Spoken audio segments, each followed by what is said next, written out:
Hey guys, this is Steve with Beta Finance. Alright, so I realized in the my first video, for all 4 people who watched it, which I think I was one of them, I just want to see what it looked like. And yes, I'm wearing the same shirt. This is the shirt I slept in, so, you know, yeah, whatever.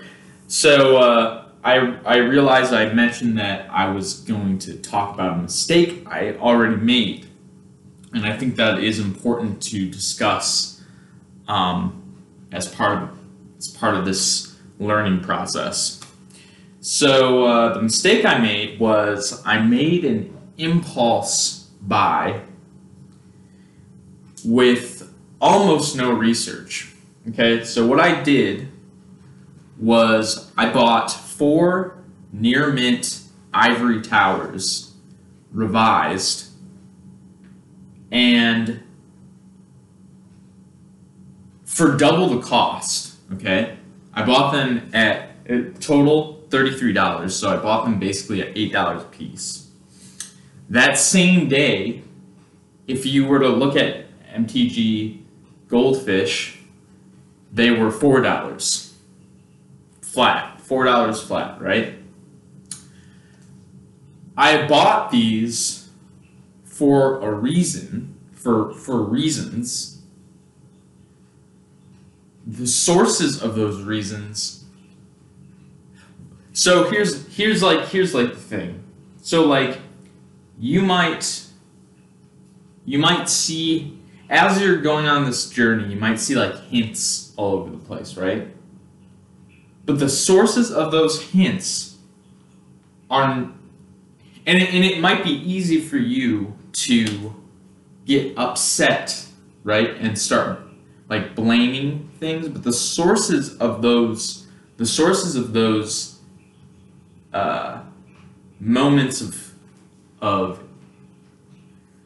insight, the sources of those hints or whatever, are never at fault. Okay, you yourself are always at fault, because you could have always done more research. You could have always verified. Okay, you know, it's really easy, and this is happening to me recently, so I'm really pulling back the throttle. You have to be prudent, okay? And you always have time to do more research, okay? So I bought these 4 ivory towers. They're not even on the reserve list, right? They've been reprinted. I think there's like 3 printings or something. I'm gonna look it up. But the latest printing was from the vault, relics. So let's see, ivory tower, MTG Goldfish. And now here's what I should have done. So this is what I did, the mistake, and what I should have done, okay?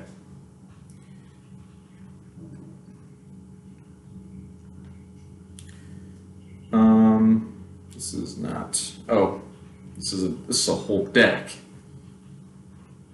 All right, the Antiquities goes for $14, but I did not get the Antiquities. I got revised, which is $4, and there's 4 paper printings of Ivory Tower. Okay. Now, ultimately, I had a chance to, you know, like after I did it is when I really started to regret it. I had the most, you know, cliche buyer's regret of all time, and I could have put in requests. I bought them from 3 separate buyers. I could have put a request in to you know, cancel my order. And now you might think I'm even dumber for doing this, but this is kind of my life philosophy. When I make a stupid mistake, okay, but I have an opportunity for like a redo or to take it back, more often than not, I don't do it, okay?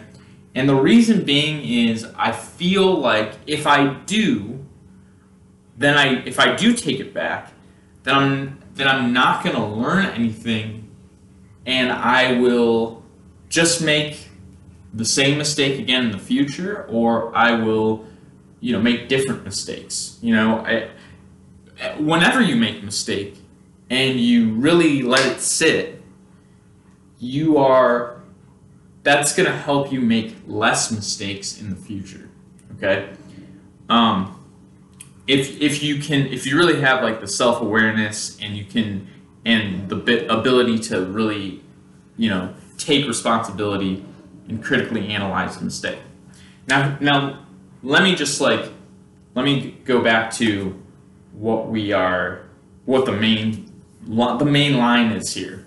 So I buy these ivory towers based on some things, then I regret it because it's contrary to my whole magic plan, which is to consolidate value. And in this case, I did the absolute opposite. I spread out value into smaller divisions, right? Like now I've got four $4 cards, and I spent twice the cost. That's just terrible. This is really terrible. Okay? What I should have done was, it was either between that and 1 tithe. And I should have, I should have done that. And now I am keeping this, I'm going to keep this as a reminder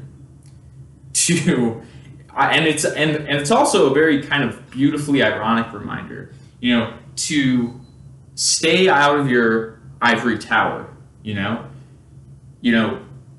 go out there and learn something other than what you're confined to.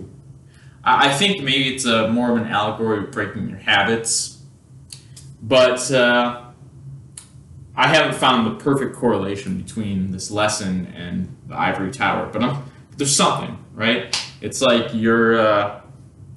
what is an ivory tower? It's like it's like the wizard's tower where everyone is isolated everyone in it is isolated from the rest of the world, and all they're doing is studying books and whatever, but they have no real world experience. There it is. Okay, so I don't have the real world experience yet, all right? But making this mistake has now put me closer to the real world, So this whole thing, this whole mistake, the lesson here is, it's really hard to go on TCG Player or like different like card price trackers and start to feel rushed, like, oh man, like it looks like things are going up, and if I don't get in now, then I'm screwed, right? Like I'm screwed. But so if you are susceptible to that, do not look. Because here's the thing: is like, it's also true. It is also true that like sometimes Sometimes you don't have time. Sometimes you don't have time. Okay? But what's more important is to make sure you have the risk, or the ability to afford the risk. So you have to make sure you have the capital first before you're looking to buy things, right? So, my real goal was to sell a bunch of stuff first before I even start buying things. That's what you should do. You should really not even be looking to buy things until you're positive, I think. Or at least that's the plan I'm going for. So I made this mistake. I'm keeping this mistake to take responsibility for the mistake and to try to learn from the mistake. And that's what I hope to do throughout this whole process. And now I think I'm a little more grounded and understand what I shouldn't be doing for me, I'm not, and so what I'm saying here, I'm not even talking about, this is just my particular situation that I was in, and it could be that Ivory Tower just randomly, for whatever reason, goes up one day. But it's still a mistake, because it's not. This is more why it's a mistake. It's more a mistake because I did something with less information than I should have had. That is why it's a mistake. If it pays off, that's dumb luck. Okay? That's dumb luck. Okay? So it's the lesson here for me is, hey, slow down. Okay? Take your time. This is a long process. This isn't just snap, flipping stuff and getting, it's if you start this process and you expect to just offload everything immediately, and then you can just snatch up what you want, the buying part is easy. The buying part is easy, You just go click and that's it. The selling stuff and figuring out I just put up 7 cards on TCG Player just to see what it does, but and nothing has happened, and and so now here's another decision point.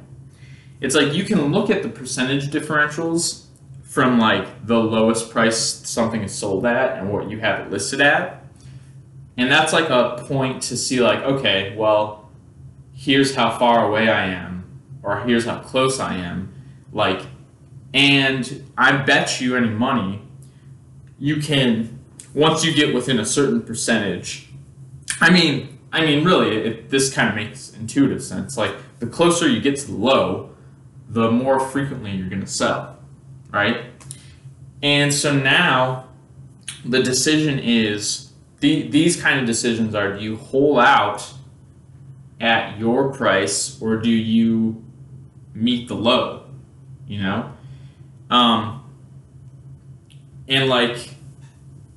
I wonder if that's kind of how price set. I feel that's how price setting works, is because you're getting responses from, you know, the market, and people are adjusting, and there's some sweet spot where like transactions go off, and maybe you have this initial market price, but it needs to be corrected, so you know it levels out. I don't know. But yeah, so I think overall, I want to end this video now. So take your time, okay? Do your research, okay? Make sure at the very least, because you're not always, now being right is one thing. I should actually say it like this. Not being right is not a mistake, okay? Not having a plan, not doing research, not having, not knowing, going in blind, that is a mistake. Thanks.